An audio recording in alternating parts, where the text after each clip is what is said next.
Cuando uno piensa en el origen del tiempo, está en la prehistoria esa mujer en una cueva, bajo la penumbra, asediada por distintos tipos de peligros, protegida, Dios mediante que tal vez ahí existía, por un hombre fuerte, cazador, con una lanza tal vez, frente a un mamut o un tigre sable, ¿verdad? Esa imagen se ha construido durante mucho tiempo sobre cuál era el rol de las mujeres en la sociedad prehistórica. Sin embargo, en Futuro 360 somos majaderos en esta tarea y nos hemos dedicado a coleccionar los distintos problemas que tiene la construcción histórica, científica, en representar el rol de la mujer. En este caso, una investigadora, Sophie de Boon, de la Universidad Jean Moulin Lyon, hizo un libro que va a ser estrenado durante septiembre y que plantea que, de hecho, las mujeres prehistóricas no eran débiles, eran cazadoras ellas mismas, al mismo tiempo que madres y también artistas. ¿Cómo nos quedaría hoy la imagen de la mujer si es que desde siempre hubiéramos recibido esa idea sobre cómo éramos? Mujeres artistas y cazadoras y madres. No es ni más ni menos que lo mismo que queremos hoy día. Espacios igualitarios donde las mujeres seamos poderosas y protagonistas de una historia que co-construimos junto a todo el resto de las personas en la sociedad. Con esta reflexión e invitándolos a ver este documental que sale en septiembre y este libro que también sale en la misma fecha, damos inicio a Futuro 360.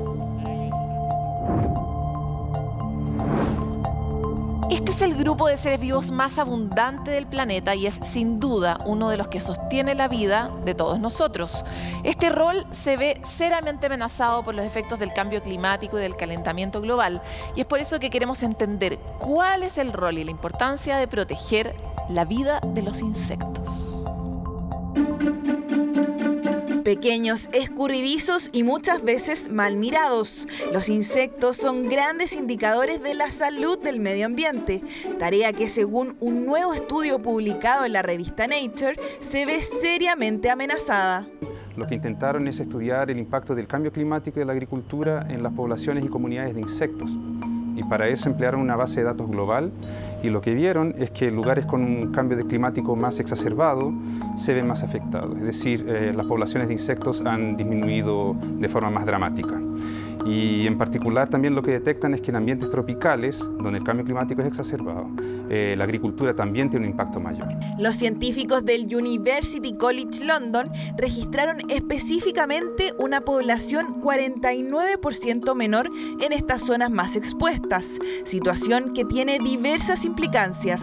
La disminución de la población de insectos no es algo que sea menor, porque son la base de la cadena trófica de muchos otros organismos, sean mamíferos, vertebrados en general, pero además porque ellos cumplen con muchas funciones ecosistémicas para nosotros.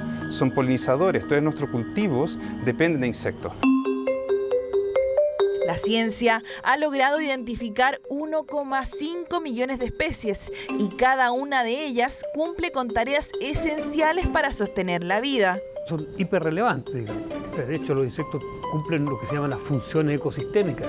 En algunos se llaman ingenieros ecosistémicos, cuando son muy claves dentro de esta red de interacciones. No olvidemos que nada está solo, todo depende de la interacción entre los organismos. Junto con la polinización, degradan materia orgánica y controlan plagas.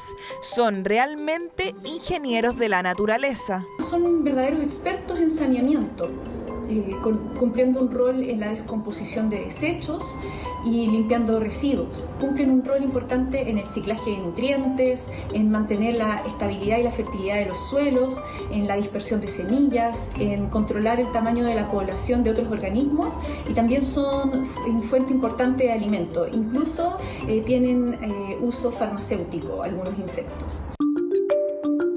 Abejas, mariposas, moscas, luciérnagas y abejorros se ven afectados cada vez más por la contaminación lumínica, el uso de fertilizantes, la urbanización y la temida alza de temperatura. Todos los aumentos de temperatura generan un aumento en todas las funciones biológicas y de allí que el impacto de la temperatura va a afectar de todas formas cualquier función biológica y la va a acelerar hasta cierto límite, donde después de esos límites ya simplemente el sistema va a colapsar.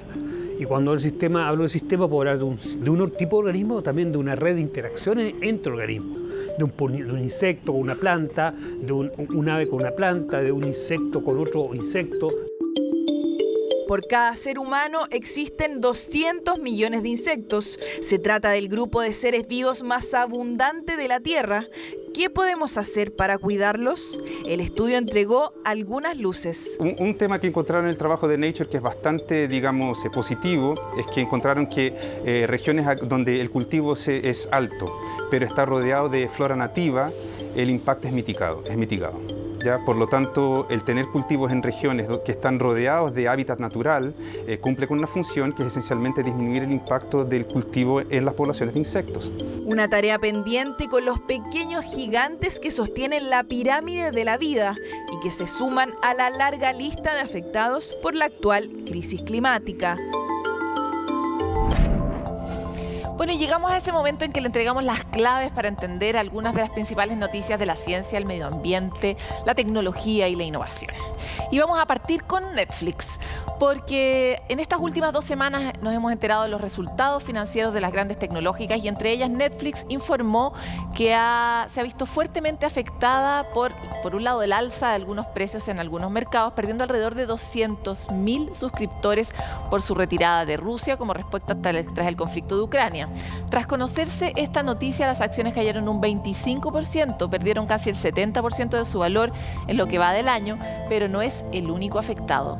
La guerra, la inflación, los problemas con las cadenas de suministro y la reducción de presupuesto en la publicidad de los anunciantes ha provocado que los gigantes tecnológicos como Microsoft, Apple, Google, Meta y Amazon sufran distintos castigos de los inversores en la bolsa pese al crecimiento de su negocio, llegando a una pérdida de 750.000 millones de dólares en un solo mes. ¿Quiénes han sido los más afectados en este 2022? En primer lugar, Facebook, de la matriz Meta, que se ha desplomado en un 40%, lo sigue Amazon con un 26%, luego Alphabet, la matriz de Google, con un 20% y finalmente Microsoft en un 15% y Apple con un 11,8%. Solo Twitter ha aguantado el fenómeno con una revalorización del 16%, pero la razón que está detrás de este resultado tiene mucho más que ver con los anuncios que ha hecho Elon Musk a través de la misma red social, con 42.000 millones de euros en su intención de comprarla, ¿verdad? Mientras que Spotify asegura que su base de usuarios mensuales no solo aumentó en el segmento de suscripciones premium, sino que sus ganancias también aumentaron en un 24% en comparación con el primer trimestre de 2021. Igual hay que decir que Spotify no tiene el mismo nivel de competencia que tienen las grandes comercializadoras de contenido. Hoy día hay mucha competencia en ese mercado, está muy variable, salimos de la casa, ya no vemos tanta tele como veíamos antes, así que es un mercado que, como se dice hoy día, está muy líquido.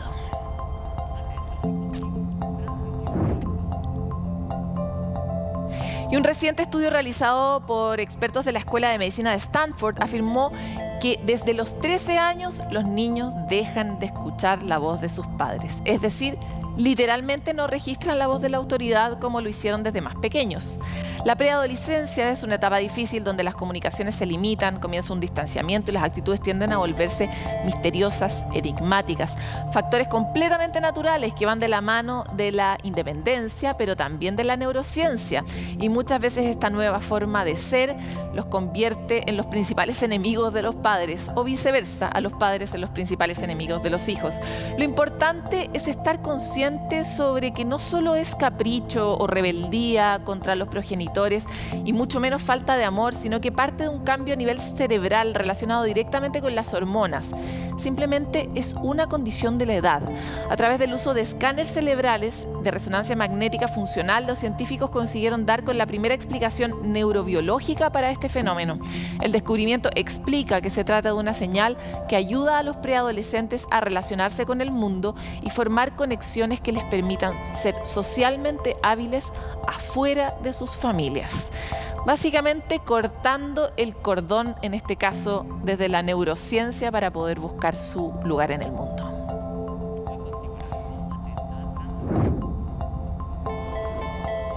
Y aquí advertencia porque vamos a transmitir imágenes de alta ternura porque son nuevos pudú. Un pequeño animal nativo de nuestro país. Si usted no lo conoce, se lo vamos a mostrar, pero por favor, mire esa cara.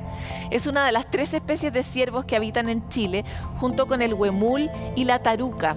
Es considerado el más pequeño de nuestro país, llegando a medir entre 60 y 90 centímetros de largo. Eso sí, su tamaño no es para ser más tierno, se debe a que le permite escapar más fácilmente de los depredadores. Y sí, tiene mini cuernos. Pero el lado triste es que la vida de esta especie está también amenazada por distintos factores como la caza furtiva y los ataques de perros. Una de las grandes amenazas para los pudúes son los perros debido a que tienden a atacarlos, los dejan heridos, gravemente heridos o incluso los matan. En el Centro de Conservación de la Biodiversidad de Chiloé Silvestre han recibido por lo menos 30 pudúes heridos durante este año, el 50% más que el año pasado. Por lo que acciones para poder efectivamente proteger a este animal es clave.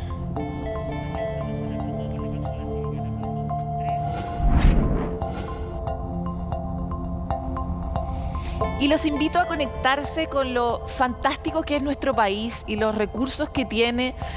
Sin querer queriendo, resulta que tenemos el lugar más perfecto del planeta para producir energía renovable, particularmente solar, porque tenemos una zona de nuestro país en el norte que tiene tan pocas nubes, sus cielos son tan claros que el nivel de radiación es el más alto del planeta, y por eso vamos a tener más adelante una entrevista, spoiler 1, sobre las oportunidades que tenemos de la mano de las energías renovables de aquí para acelerar nuestro trabajo hacia la carbono neutralidad. Pero a continuación, spoiler 2, tenemos otro de los grandes recursos del mismo fenómeno, y es que podemos en ese mismo lugar observar el cielo de una forma en que ningún otro lugar del planeta lo ofrece. Y es por eso que aquí se instalan grandes telescopios, los mejores del planeta, y vamos a hablar con el presidente del próximo más increíble telescopio que va a haber en Chile, que es el Telescopio Gigante de Magallanes. Espérese un poquitito que volvemos con esta interesantísima conversación.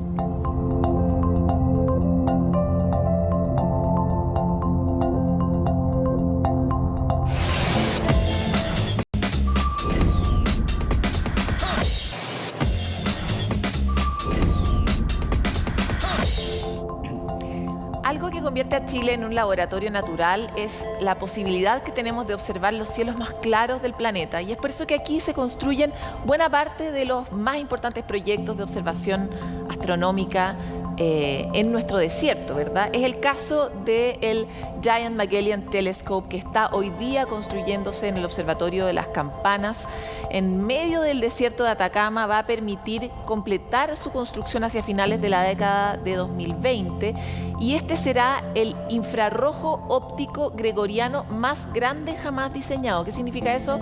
Todavía no tenemos idea, pero lo vamos a saber, porque para hablar sobre esto es que hoy día estamos con Robert Shelton, que es el presidente de esta corporación que está construyendo el telescopio gigante de Magallanes. Así que muchas gracias por estar aquí con nosotros, Robert. Gracias por invitarme. Es un gran honor acompañarte hoy aquí. Queremos entender la importancia de este proyecto, por lo que me gustaría empezar en este punto. A veces el tamaño no importa, pero en el caso de los telescopios, ¿por qué sí importa? Why size matters? Estás en lo correcto. El tamaño es muy importante en los telescopios. Lo que necesitamos hacer es recolectar suficiente cantidad de luz para ser capaces de ver profundamente en el espacio. Puedes pensar en los telescopios como una máquina del tiempo que nos permite ver atrás en el tiempo, hasta los objetos más tenues, los que están más lejos, y también incluso para los objetos más cercanos, para tener la resolución que quieras para distinguir los detalles. Por ejemplo, las atmósferas de planetas terrestres. Entonces, el tamaño significa el poder de recolección de la luz, qué podemos obtener y qué hacer con eso.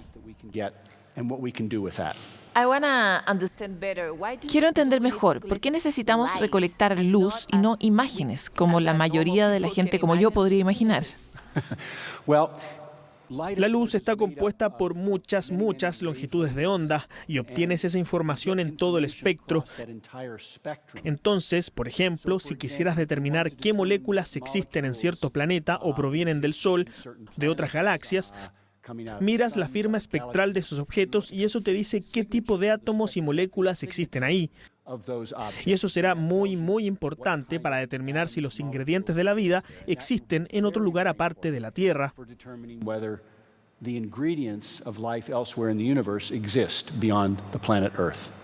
Cuando empezamos a conocer sobre este proyecto, supimos que era una gran oportunidad para encontrar nuevos planetas en galaxias muy lejanas. ¿Nos podrías explicar esto? Well, you know, it's very interesting. Until maybe 30 Bueno, es muy interesante. we thought that Earth was the only habitable planet. Hasta hace 30 años pensábamos que la Tierra era el único planeta habitable. Satellites and through ground-based observations, we found that there are Y ahora, con lo que hemos hecho a través de los satélites y observaciones terrestres, encontramos que hay miles, millones, characteristics of the Earth miles de millones de planetas iguales que la Tierra, zone where it's not too hot, it's not too cold, que tienen características de la Tierra en términos de la zona de Goldilocks, and these are no muy caliente, no muy frío. Milky Way galaxy and in Creo que una de las grandes oportunidades con el Giant Magellan Telescope es que seremos capaces por primera vez de obtener suficiente señal is it will be able para obtener suficiente luz en un amplio espectro y que nos diga si hay oxígeno o metano, dióxido de carbono, vapor de agua, todas las moléculas que asociamos con la vida. wide spectrum and to tell us whether we have oxygen, whether we have methane, carbon dioxide, water vapor, all of those molecules that we associate With with life. That's super interesting. That's the Ah, qué interesante. O sea, esa es la importancia de este proyecto, porque ahora obtendremos información que hoy no podemos with tener, this ¿no? power, you can find this information that nowadays we cannot have. That is correct. We Así es, tenemos la habilidad de descubrir e identificar estos planetas terrestres, pero no tenemos suficiente resolución. resolution across the whole. Para tener un cuadro general. Exactly. You can see it's there, but what exists in that? And you know, it's a question Exacto, that puedes ver que está, pero ¿qué existe ahí? Es un interrogante que los seres humanos se preguntan cada vez que miran al cielo y ven las estrellas. Y aquí en el hemisferio sur tienen un cielo allá arriba muy rico, la ubicación ideal para estar buscando y analizando a estos planetas terrestres. to be looking for these Earth-like planets and analyzing them. Let us understand why this project is. Déjanos entender por qué este proyecto es demasiado poderoso. Hagamos una comparación con Space Hubble, que ya conocemos, y más reciente, el lanzado James Webb. ¿Cuál es la diferencia con estos telescopios? Recently, launched James Webb. Yes. What's the difference between these three telescopes? It's a very good question. And Es una muy buena pregunta. highly complementary. Estos son altamente complementarios. El Space, que recién mencionaste, el Webb, son muy complementarios con el Giant Magellan Telescope. Observatories like the Giant Magellan Telescope. So what we Entonces, lo que encontramos es que gracias a que podemos construir espejos más grandes, telescopios más grandes en la Tierra, encontramos que podemos tener mayor resolución, poder de resolución. resolving power. So for example, Por ejemplo, Giant Magellan Telescope tendrá 10 veces la resolución del Hubble, of the Hubble. 4 veces la resolución del Webb, The Webb. Simply because simplemente porque es mucho, mucho más grande. Nuestros espejos tendrán 8.4 metros, son 7. El de al medio tiene un orificio que recolecta la luz que pasa a través de los instrumentos, y ese orificio es del tamaño del espejo del Hubble. the size of the Hubble mirror. Lo que descubrimos con todas estas tecnologías es que puedes hacer mucho más en la Tierra en términos de resolución que si estuviera basado en el espacio, pero se complementan mucho. But they're very complementary. One That, thing, if I I may. need to understand that. Perfecto, pero Please podría finish. I'm decir en sorry. simples palabras. One visual that we like Una to de give referencia is to visual say que nos with gusta the dar es Giant que con el Magellan Giant Telescope, Magellan you could Telescope read podrías the leer el title título of de a un book libro que está en la that's on the Luna. moon. Perfect. But I could say in a very simple. Perfecto, pero ¿cómo decir en simples palabras por qué necesitamos tener a James Webb en el espacio si ya tenemos otro en la Tierra? Me refiero, ¿por qué necesitamos otro flotando en el universo además de tener este en la Tierra? ¿Por qué son complementarios? Floating in the universe and this one on Earth. Why do you say it's complementary? Yeah. El James Webb se centra en la parte infrarroja del espectro. Podemos hacer rayos infrarrojos y ópticos. El Webb hará mucho más con respecto a lo infrarrojo. Than us in the infrared. Like what? ¿Cómo qué? In terms of the resolution, that's what it's all about. It's all about En términos de la resolución, de eso se trata todo, de cómo puedes tomar señales muy débiles y sacarlas del ruido que tienen y ver qué son. Sigo volviendo a lo mismo, son complementarias. I keep coming back to this. It's very complementary. The other La otra cosa que es importante acerca de los telescopios terrestres es que siguen mejorando con el tiempo. with time. Okay, why is ¿Por qué pasa esto? Este telescopio tiene una expectativa de vida de alrededor de 55 años y mejorará porque los instrumentos que hacen la verdadera ciencia mejorarán. real science will get better? Okay? We like to Nos gusta alardear sobre nuestros espejos. Son los más grandes que puedes hacer en el mundo, 8.4 metros. Son importantes, pero los espejos solamente recolectan la luz and the science is done when that y la ciencia se hace cuando la luz entra hacia el instrumento. 2 or 3 years there will be Cada 2 o 3 años habrá un nuevo instrumento desarrollado para el Giant Magellan Telescope y seguirán mejorando porque la electrónica ahí, electronics in there. The signal to noise Just ratio like gets better. technology. Tal como la tecnología. You have it exactly right. So this estás en lo correcto. Este instrumento, este telescopio mejorará con el tiempo y mientras un instrumento puede costar $20 millones para construir, eso es mucho menos caro que enviar una misión de servicio hacia el espacio donde está el Hubble, que de hecho sí hicimos. Estaba en el comité de Hubble cuando enviamos esa misión. send up servicing. Bueno, y también por razones medioambientales. Exactly. Exactamente. Una parte de esa tecnología que mencionas es lo que nos permite ver claramente el universo, porque la luz viene distorsionada Sí. Yes. por la atmósfera. ¿Qué clase de tecnología tiene este proyecto que puede evitar esa distorsión? That is a perfect question because without our ability to correct Es una pregunta muy buena, porque sin la habilidad de corregir la atmósfera, entonces necesitarías más y más observatorios en el espacio, pero ahora tenemos algo llamado óptica adaptativa, que funciona como los audífonos que cancelan ruido para las ondas de sonido, excepto que estas ondas son de luz y son mucho más pequeñas, por lo que la precisión es mucho más difícil. so the precision is much more taxing. So what Entonces, lo que tienes es que la luz va hacia los espejos principales, grandes espejos, se refleja hacia los espejos secundarios. Estos son espejos delgados, tienen activadores que pueden doblar y deformarlos a tiempo kilohertz para quitar ese movimiento de la luz que atraviesa la atmósfera. it's time to take out the wiggle of the light coming through the atmosphere. So the Entonces, los secundarios adaptan la óptica para que tengas esa corrección de atmósfera y afuera de tu camino, y luego vas al instrumento. Sin esa óptica adaptativa no serían tan poderosos. optics, these wouldn't be as powerful. So again, to your point earlier, Nuevamente, retomando lo que dijiste antes, otra forma en que la tecnología, en este caso, la óptica adaptativa y la habilidad de mover los espejos, permite que todo el telescopio funcione de manera perfecta. Robert, let's go to philosophy. Robert, vayamos a la filosofía. Quizás piensas sobre esto ya que trabajas en este ámbito. ¿Cuál es la inspiración que tú, tu equipo y toda la gente que construye este proyecto tiene para pensar que esto es importante para desafiar las fronteras del conocimiento? The frontiers of knowledge.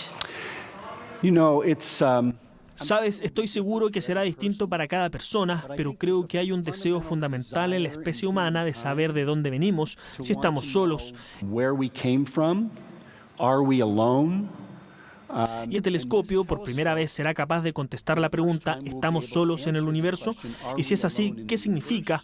Y si no, ¿qué significa también? I mean, if not, Retrocedes 2000 años, pensábamos que la Tierra era el centro del universo y que el Sol giraba alrededor de nosotros en vez de al revés. that the sun went around us instead of the other Some way. people still Algunas personas siguen pensando igual. Some people think that about themselves too. that's true. You know, we're humans. Somos humanos, tenemos defectos, tenemos fortalezas, pero creo que el lado filosófico es, ¿estamos solos? Y luego, ¿de qué estamos hechos? Are we made from? Being able to look back in time, close to Ser capaces de mirar atrás en el tiempo, cercano al Big Bang, cercano al Creador, began, to cómo understand creas que el universo se empezó, these atoms and molecules that we're para made entender cómo todos estos átomos y moléculas de las que estamos hechos se produjeron. Seremos capaces de saber cómo se comenzaron a formar las galaxias y cómo crearon esos elementos.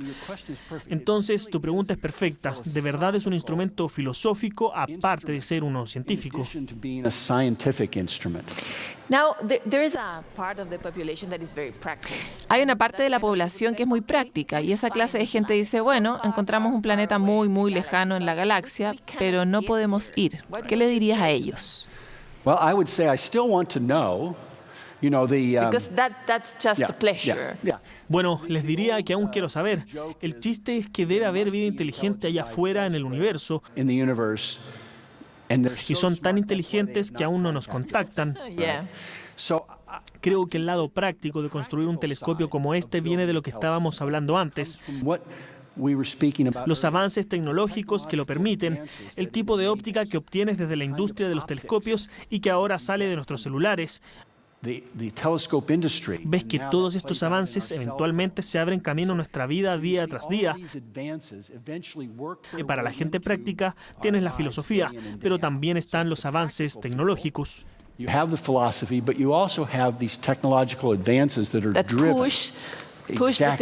impulsan la tecnología que después se usa en la vida cotidiana.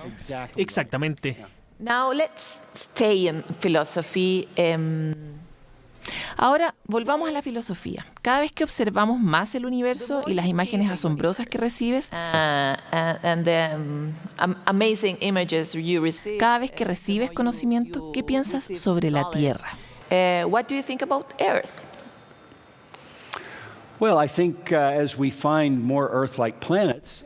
Bueno, pienso que si encontramos más planetas terrestres y los vemos en distintas etapas de su evolución, tal vez aprendamos más sobre cómo la Tierra evolucionó y cómo lo hará. No estoy hablando ahora en lo que me queda de vida, ni en lo que te queda a ti, que eres más joven, sino en el milenio que viene. Queremos cuidar a este planeta y tal vez podemos encontrar ejemplos allá afuera en que no se cuidó. ¿No es increíble cómo esta conversación sobre la astronomía conecta mucho con los problemas que hoy día tenemos, como el cambio climático y la crisis? I think that's exactly right. One of the things we're looking at Creo que estás en lo correcto. Una de las cosas que buscábamos al diseñar y construir el Giant Magellan Telescope era cómo hacerlo lo más verde posible. Hay grandes oportunidades aquí con energía solar para darle energía al observatorio, por ejemplo, y eso estaba en nuestros cálculos.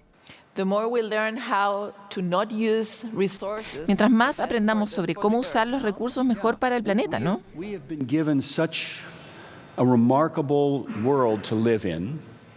Nos dieron un planeta más que extraordinario para vivir. Todo lo que necesitamos viene del Sol, viene de la Tierra. Y tenemos que ser buenos administradores de eso. Tengo 7 nietos, pienso en ellos, por supuesto, y que ojalá ellos tengan hijos también. Y a medida que diseñamos esto, estamos muy conscientes acerca de la necesidad de alimentar el observatorio con la mayor cantidad de energía verde que se pueda. Y además somos afortunados de estar en Chile, donde tienes este increíble entorno para la energía solar. Abajo de la colina donde nuestro telescopio está ubicado hay una granja solar que envía energía de aquí a Santiago. Estamos en una ubicación ideal, así que muchas gracias por permitirnos estar aquí. Muchas gracias por tener este proyecto en nuestro país y por estar aquí en Futuro 360. Es un placer tenerte aquí, Robert. Muchas gracias. Bueno, y ahora vamos a ese lugar donde prolongamos nuestra relación con ustedes a través del universo digital. E invitamos esta vez a José Mardones. Yo lo llamo la medallita de oro de CNN porque nos encanta. No es necesario. José, por favor, bienvenido al universo de Futuro 360. Oye, sí, esto está muy impresionante. Es sorprendente estar aquí, pero más sorprendente es lo que tú nos vienes a contar, porque ¿cuántas veces hemos soñado con tener una pastilla que nos quite todo, verdad? El dolor, que nos devuelva la juventud y en este caso que nos haga más flacos. No, y fíjate que se ha hecho un ensayo clínico no se han detectado efectos secundarios, así que mucho mejor con eso. Vamos a revisar en nuestro sitio futuro360.com este nuevo hallazgo que comenzó como un medicamento paloma para enfrentar la diabetes tipo 2. Sin embargo, las 2.500 personas que se someten al estudio clínico terminan perdiendo, que tenían obesidad, por cierto, terminan perdiendo más del 22% de su peso corporal. Fue sin querer queriendo. Claro. En definitiva, ahí lo estamos viendo, comienza como un medicamento pensado en la diabetes tipo 2, ustedes lo ven en la pantalla, luego se dan cuenta de los efectos positivos, agregan una cantidad de personas con obesidad a este estudio y en 72 semanas hay una pérdida del 22.5% del peso corporal. Lo mejor de todo esto es que no hay efectos secundarios, porque muchas veces se habla de que pastillas para perder peso efectivamente tienen otros efectos colaterales que son súper perjudiciales. Claro, y cuesta tanto controlar el peso, sobre todo en estos tiempos donde la oferta de azúcar, efectos de alimentos procesados es tan alta y hay tan poca educación tan saludable. caros también, y lo más barato generalmente son muy procesados. Bueno, hablando de caro, ¿sabemos más o menos cuánto podría costar esto o todavía no hay antecedentes? Todavía no hay un porque registro esa de cuánto pastilla pueda suena costar. cara, ¿eh? Suena cara. Y de aquí que llega a Chile, bueno, hay que esperar. Pero todos los detalles para conocer contexto, futuro360.com, un artículo que ha tenido muchas visitas, Paloma, hay mucho interés. Es que lógico, yo creo que ¿no? Era que no. todos pincharíamos. Bueno, pero Sí. vamos a la siguiente noticia mientras baja el precio del medicamento. Y mientras se termina de crear, porque todavía está en una etapa, pero muy avanzada. Vamos a ir rápidamente a India, nos quedamos en nuestro sitio, futuro360.com. No me canso de repetirlo, porque tenemos que generar ahí una comunidad, ¿verdad? Sí, la tenemos, es bien Sí, fiel. Pero sí. por si se ha Hay que quedado abajo, agrandarla. aquí no se pierde el dato. Exactamente, ahí está en nuestra pantalla. India atraviesa, Paloma, días y semanas bien complicadas. Las temperaturas han llegado a más de 47 grados, una situación bien inusual. Bueno, ha sido común en el último tiempo, pero ¿por qué digo inusual? Porque la temperatura más alta es los últimos 100 años, por lo tanto hay mucha atención de parte de las autoridades. Han declarado un estado de alerta precisamente el gobierno de este país, que según el último IPCC va a ser uno de los países más afectados en todo lo relacionado al calentamiento global.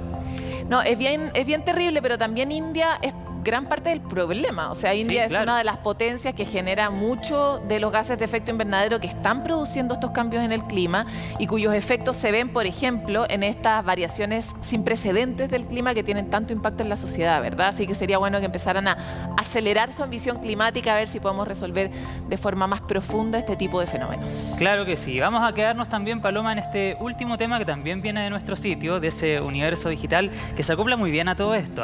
Está todo relacionado. El metaverso aquí está, de verdad que estoy muy impresionado. Es que aquí nosotros queremos traer el futuro al presente. Sí, me gusta mucho. Oye, nos quedamos también entonces en futuro360.com. Eco, el robot que vive en una colonia de pingüinos antárticos para salvarlos. Nos referimos particularmente al Polo Sur, a los pingüinos emperador, que son calificados como una especie centinela, porque todos los cambios que ellos experimentan como especie sirven para, de alguna u otra manera, presagiar o más bien proyectar lo que va a pasar en el mundo respecto a temas tan importantes como el cambio climático. Entonces este robot ha llegado a la comunidad de estos pingüinos, vive con ellos, los observa, recaba información para poder tomar acciones antes de que el cambio climático siga siendo tan catastrófico como ya está dando varias señales. Es terrible porque estas especies además dependen de ecosistemas que están siendo gravemente amenazados, pero que los humanos vemos poco, porque como quedan tan lejos, son zonas muy despobladas, cuesta mucho entender las transformaciones aceleradas que está viviendo la Antártica y es hoy día nuestro laboratorio natural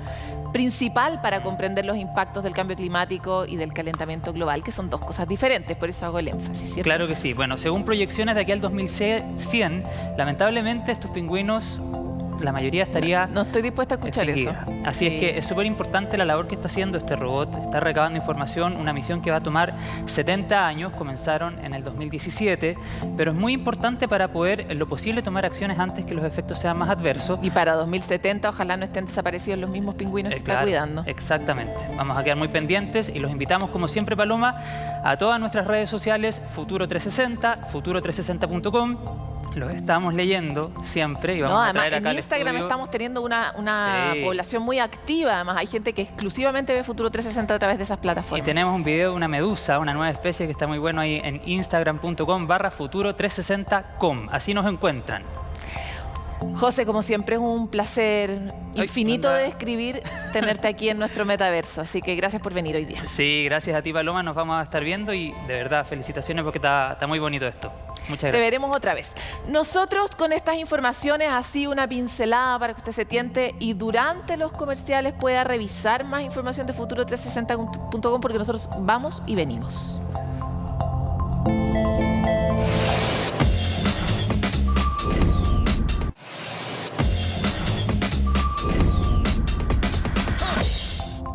En las empresas tecnológicas en Chile, solo el 11% está liderado por mujeres. ¿Cuáles son finalmente los desafíos o las brechas que tienen estancado este número?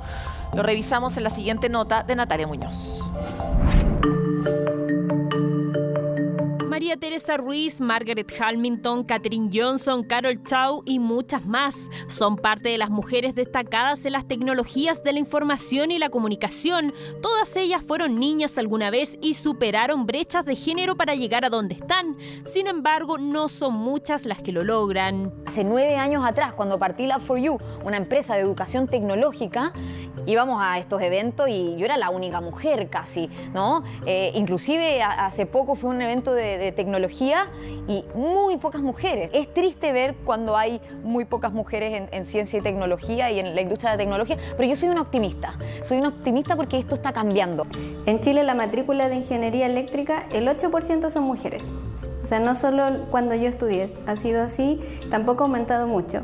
Entonces, sí es relevante que ese tipo de incentivo se genere desde mucho antes. Exactamente, desde la niñez se busca combatir esta brecha. Para esto se celebra el Día Internacional de las Niñas en las Tecnologías de la Información, ya que según cifras de la ONU a 2050 el 75% de los trabajos estará relacionado con áreas STEM, es decir, ciencias, tecnología, ingeniería y matemáticas. Pero las mujeres solo ocupan cerca del 20% de estos puestos de trabajo a nivel mundial. En Chile la cifra es considerablemente menor. En Chile es alrededor de un 5% y eso se ha mantenido, digamos, desde el último estudio que tenemos tantos desafíos con la digitalización.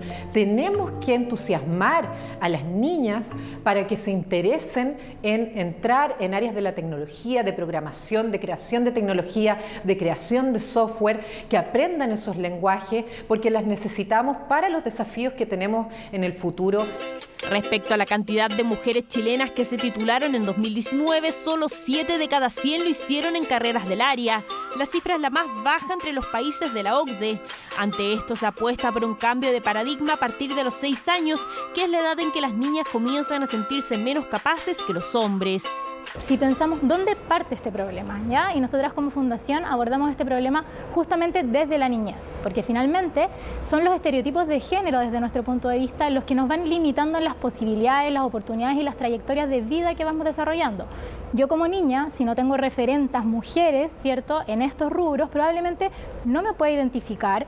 La pandemia demostró que las tecnologías van a ser claves en el futuro y las mujeres no podemos restarnos de esos espacios. Estamos trabajando en políticas que nos permitan abordar esto desde una perspectiva sistémica, ¿no? Que no solamente involucra hablar de educación, sino que involucra cambios en la sociedad. Así buscan que más niñas se interesen en esta área del conocimiento, ya que las empresas de tecnologías en Chile solo 11% están lideradas por mujeres. Ahora ellas buscan ser un ejemplo para las más pequeñas. Si yo pude, ¿no?, hace 9 años, de seguro que hoy día con todas las oportunidades que existen también se puede. Es cosa de lanzarse, es cosa de estudiar, es cosa de querer ver el mundo que nos rodea y hacer un cambio, ¿no? El cambio no es para mañana, es hoy día. Hoy día tenemos que motivar a las niñas para elegir carreras científicas y tecnológicas.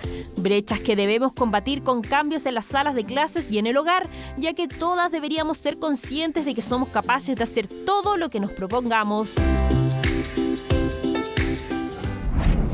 El expresidente Sebastián Piñera tenía una cita recurrente en las conversaciones sobre energías renovables y decía que nosotros habitualmente éramos como los hermanos pobres en el mundo antiguo, donde no teníamos fuentes de energía como gas, ¿verdad? Entonces éramos muy desventajados. Sin embargo, hoy somos los hermanos ricos del grupo porque tenemos muchas posibilidades de producir energías renovables, ya sea por la vía solar, eólica. Existen también proyectos de análisis sobre la energía maremotriz, la geotérmica. O sea, posibilidades hay muchas. Y es por eso que Chile se ha posicionado a nivel global como un actor relevante que está empujando la barrera de transitar hacia un mundo carbono neutral, un mundo que tenga menos emisiones o cero emisiones y de esa manera contribuir en vez de seguir empeorando el escenario de cambio climático en el que estamos, ¿verdad? Por eso nos pareció tan interesante hoy día abordar esta conversación con Carlos Suazo, que es director ejecutivo de SPEC, que realizó un estudio para analizar y de realizar una propuesta de una ruta de referencia para alcanzar las cero emisiones en el sector de generación de energía eléctrica, ¿cierto, Carlos? Exactamente. Y por eso queremos que hoy día nos cuentes a todos nosotros, de alguna manera, los principales resultados, las principales barreras y comprender un poco este escenario. Gracias por estar con nosotros. Feliz de estar acá con ustedes. Partamos por los principales resultados. ¿Cuáles fueron los hallazgos de este estudio? Mira, nosotros realizamos el estudio el año pasado, en plena pandemia, y lo que buscamos fue tratar de entender qué es lo que podría pasar con el sistema eléctrico si es que sacamos todas las centrales a carbón en el año 2025 y, por otro lado, tratar de encontrar cuál es el año que eventualmente podría convenir desde el punto de vista económico y netamente mirando el sector eléctrico, retirar las centrales a carbón en su totalidad y el resto del parque de gas y de diésel. O sea, en el fondo tratar realmente de llevar a cero las emisiones que se produzcan en Chile, ¿verdad? Exactamente.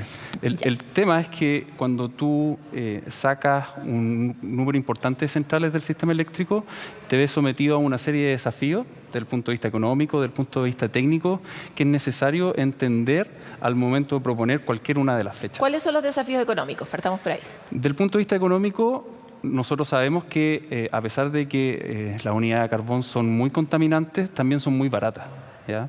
Y por lo tanto, al sacarlas de la matriz, quiere decir que tenemos que reemplazarlas por otras unidades que produzcan ese volumen de energía para suministrar la demanda del sistema eléctrico. Y nosotros encontramos que al sacar las unidades de carbón, es importante reemplazar esa generación con más energía renovable. ¿Ya?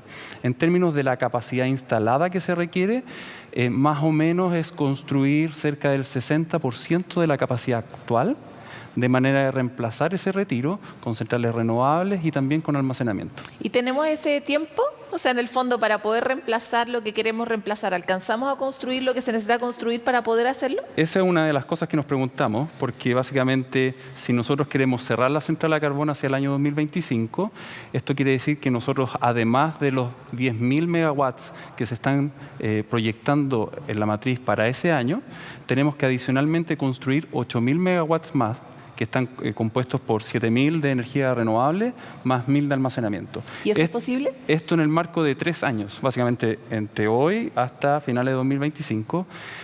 Por supuesto, esto pone al sistema en un aprieto porque es una cantidad de megawatts que no se han construido en el pasado y que eventualmente es muy difícil de conseguir en este periodo de tiempo. Entonces, ¿qué es realista pensar para Chile? Mira, nosotros lo que tratamos de entender fue buscar el año donde es económicamente más eficiente retirar las centrales a carbón. En esa exploración nos dimos cuenta que en realidad al evaluar socialmente el impuesto al carbono, lo que más conviene es retirar las centrales lo antes posible, pero la pregunta es ¿cuándo es factible? ¿Ya? En la medida que se den ciertas condiciones habilitantes y ciertas condiciones, entonces va a ser posible. Si eso no ocurre, entonces el año se va postergando y postergando. Uno es contar con nueva tecnología, ¿ya? La descarbonización no se produce si es que no contamos con nuevas inteligencias en la red que permitan al sistema batirse con la variabilidad natural de los sistemas renovables. Lo segundo es contar con nuevas redes, ¿ya? Las redes, necesitamos más infraestructura de redes para que permita inyectar la energía desde centros de generación hasta los polos de consumo, y además esa red tiene que ser inteligente, ¿ya? Y lo tercero es que necesitamos contar con una mayor profundidad en nuestros sistemas de almacenamiento, porque sabemos que la electricidad se produce en horas del día donde no necesariamente se consume, ¿ya? Y por lo tanto nosotros necesitamos cargar esos sistemas de almacenamiento cuando se produce la energía, de manera de desplazar esa generación a momentos donde eventualmente la necesitamos. Las tres cosas que están mencionando son tremendos elefantes en la habitación. O sea, vamos uno por uno. Como ¿es posible que nosotros contemos? La primera me suena de ciudadana común y corriente, que soy más sencilla, tener un sistema más inteligente. ¿Eso? ¿Qué tan cerca estamos de eso? Eso, bueno, la tendencia mundial es que los sistemas evolucionen hacia sistemas más inteligentes. Pero también la adquisición de esa tecnología suele estar cada vez más cerca de la Pero exactamente, o sea, los promotores de nuevas tecnologías están desarrollando a una velocidad que nunca antes había visto nuevos sistemas de control, y eso es adquirir equipamiento que tenga esa característica técnica. Ya, podría ser posible, digamos. Claro, el problema es que, bueno, la tecnología que tenemos actualmente no tiene ese nivel de inteligencia, pero implementarlo tampoco es tan costoso y tampoco es tan lento poder hacerlo. Ya, y si nosotros tuviéramos este sistema súper inteligente para administrar la variabilidad, ¿necesitaríamos como condición que las redes también fueran inteligentes? ¿O podrían ser redes tontas? Lo que pasa es que si tú tienes redes tontas, tienes que sobredimensionar las redes. ¿ya? Porque para pasar la electricidad por esas redes, si no tienen cierto nivel de inteligencia, entonces tú tienes que hacer, por decirlo de alguna manera, las carreteras más anchas, ¿ya? En el caso contrario, si tú dotas a esas redes con cierto nivel de inteligencia, entonces no necesariamente tienes que construir sendas redes para transportar esa electricidad, sino que eventualmente pueden ser un poco más acotadas, menos costosas y transmitir exactamente lo mismo. En una línea, yo sé que esto es muy difícil, ¿qué es una red inteligente? O sea, ¿qué es lo que distingue una red inteligente de una red tonta? Es una red que, además de contar con los cables, tiene sistemas de control informático en el fondo. Informáticos que permiten manejar la capacidad de esas redes de manera inteligente, sabiendo las condiciones identificar que están... lo que estás transportando para poder darle el ancho de banda que corresponda, voy a decirlo en malos términos. Exactamente, o sea, tú ves la situación actual del sistema y determinas cuál es la capacidad de transporte de esas redes. En el fondo necesitamos lo que tenemos en la tele, pero para la energía. Como que cuando uno tiene mala señal se te arregla la pantalla, pero lo mismo con la energía. Algo así puede ser. Algo así. Vamos al problema del almacenamiento. Ese parece ser realmente el elefante rosado, porque ha habido muchos proyectos, pero ha costado aprobar y levantar proyectos consistentes, inversiones asociadas a almacenamiento. ¿Qué vieron ustedes en ese lugar? El punto del almacenamiento yo creo que es crucial. Nosotros en Chile tenemos energía muy barata, que es energía solar, pero la penetración que tiene actualmente y lo que se está proyectando para los próximos 3 años ya pareciera suplir toda la demanda de energía eléctrica de las horas solares, ¿ya? Entonces el desafío está en seguir construyendo plantas solares, que es la tecnología más barata para producir electricidad, pero tomar esa energía y posicionarla, guardarla y posicionarla en otras horas, digamos en la noche, ¿ya? El problema está, diría yo, que no es desde el punto de vista tecnológico, sino que más bien de los costos puede ser. Y lo otro es que pareciera que las señales de mercado pareciera que son insuficientes desde el punto de vista de que faltan algunos incentivos para que esta energía se promocione. Actualmente está en discusión regular el pago de ciertos servicios que dan estas centrales, estas unidades, que no están del todo claras en la regulación y que puede ser un poco técnico para... No, pero me acuerdo de uno que sí lo entendí, que es esta idea de que tampoco está sincerado el precio de lo que significa estar produciendo energía sucia. O sea, las energías sucias no pagan todos los costos que suponen para el sistema y las energías limpias no son premiadas por todos los beneficios que traen al sistema. Eso puede ser un incentivo, Claro, ¿no? puede ser un incentivo en términos de realmente reconocer las externalidades que provocan ciertas energías. Pero también hay ciertos servicios que no están remunerados, como la capacidad que tienen algunas centrales de estar en todo momento produciendo electricidad, y eso básicamente genera que el suministro eléctrico sea confiable. Nosotros, además de necesitar energía, necesitamos que esa energía esté presente en ciertos momentos, de manera de que el suministro no se corte. Ya. Nos quedan 3 minutos, es terrible. Saltemos como el rincón del vago y vamos al final del estudio y cuéntanos cuál es la principal recomendación realista también, entendiendo cómo está hoy día el escenario. Bueno, nosotros creemos que hay que avanzar en la promoción de nuevas tecnologías, ¿ya? La descarbonización no va a ser real ni va a ser costo eficiente si es que no se propone indagar e incorporar nuevas tecnologías a la red, ya sea almacenamiento, más concentradores solares de potencia, redes inteligentes, el propio control de la demanda. La demanda siempre ha sido pensado como un actor que lo único que hace es consumir electricidad y que no puede hacer nada para ayudar a la red. Y ya sabemos que hay mucho que queremos generar energía, además. Y sabemos que eso ocurre, pero también podemos suponer una demanda que es inteligente, en el sentido de que toma decisiones dependiendo de cómo se encuentra el sistema eléctrico. En algunas partes se hace de manera automática, por ejemplo, conectando o desconectando el refrigerador, que uno instala un aparato que básicamente toma decisiones por ti, de manera de entender cómo está la red y tomar decisiones, y eso también es importante considerarlo. Lo otro es que tenemos que enfrentar algunos ajustes regulatorios de manera de que esta descarbonización sea real, ¿ya? Y que ocurra en los próximos años. Y lo último, que yo también creo que es súper importante, es indagar en temas de investigación y desarrollo. Actualmente las herramientas que nosotros tenemos desde el punto de vista computacional para tratar de entender qué tan complicado puede ser el futuro. Son todas de afuera, no hay nada tan... La mayoría son de afuera, pero también es tecnología que se desarrolló en el pasado para problemas del pasado, ¿ya? Y necesitamos desarrollar nueva tecnología para entender los problemas del futuro. Ya, te nombramos presidente de la República en este momento. ¿Cómo resuelves esos dos pequeños problemas? ¿Pequeños gigantes? Difícil. El tema del I+D, yo trataría de que las universidades también tuvieran un rol fundamental en la transición energética. Son actores que no son dejados de lado, pero siento que muchas veces uno podría apostar por las universidades para que sigan desarrollando I+D. Podrían tener un rol más activo de todas maneras. Y la nueva tecnología es retocar algunos instrumentos de la regulación actual, de manera general los incentivos para que se incorpore nueva tecnología. Yo creo que desde ese punto de vista la tarea no es tan titánica y que hay que hacer algunos ajustes menores que yo creo que se podrían llevar al cabo un par de años. Carlos, te acabo de bombardear con preguntas, me quedaron muchas otras, así que te vamos a invitar de nuevo a Futuro 360. Bueno, ojalá. Muchas gracias. Tenemos esta conversación en el marco de la semana donde está ocurriendo el encuentro de la Asociación Chilena de Energías Renovables y Almacenamiento ACERA, que ha sido una intensa promotora de que este asunto de la descarbonización ocurra para Chile. Y desde ese punto de vista, poner ciertos acentos en esta materia parece central, por eso hacemos estos énfasis tratando de ponerlo en español. Es tan difícil ser parte de forma política como ciudadano de esta conversación cuando a uno le cuesta mucho entender.